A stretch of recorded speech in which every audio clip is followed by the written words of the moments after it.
Prebrala vam bom kavkaško ljudsko pravljico z naslovom Telebanci gredo po drva. Nekoč je daleč za 9. goro stala vas Telebani. Le zakaj se je tako imenovala? Kmalu bomo videli.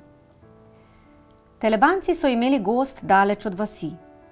Bližala se je zima, drv pa nobenih. Da ne bi zmrzovali ob božiču, so sklenili, da pojedejo po drva. Hodili so v dolgi vrsti drug za drugim, vsakdo je nosil na rami sekiro. Pot je bila dolga in začeli so se dolgočasiti. Dolg čas pa, vsi vemo, rodine je voljo.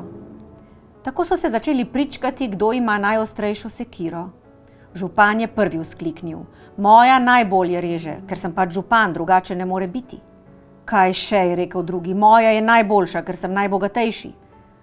Tako so iz tega ali onega vzroka hvalili vsak svojo sekiro. Nihče ni hotel popustiti.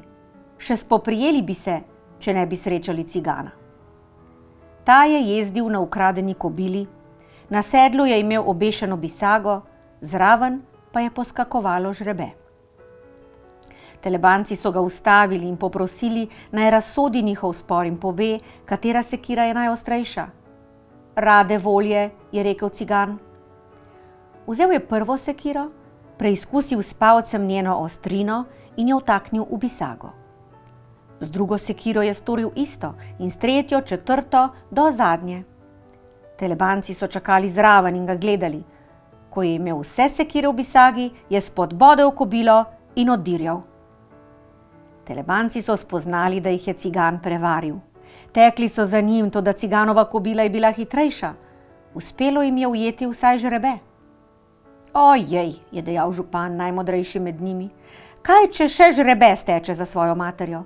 Nečesa se moramo domisliti, da nam ne uteče." Mislili so in mislili, da so bila vsa čela nagubana. Nazadnje je prav župan našel pravo. "Že vem," je vzkliknil, "žrebetu moramo naložiti breme, pa ne bo mogel uteči." Telebanci so mu en glas pritrdili: "To je beseda." A kaj naj naložijo žrebetu? Vse, kar so imeli s seboj, so bile njihove obleke. Slekli so se in zmetali žrebetu na hrbet. Da bi bili še spodobni, so obdržali hlače, ja, in župan še kučmo. Čim so žrebe izpustili, je na vso moč zdirjalo za ciganom in kobilo. Telebanci so z dolgimi nosovi, brez sekir in obleke, gledali za njim. "Kaj pa zdaj?" je rekel župan in si potegnil kučmo čez ušesa, da bi bolje mislil. "Brez drv ne moremo priti domov, kaj bodo rekle žene?"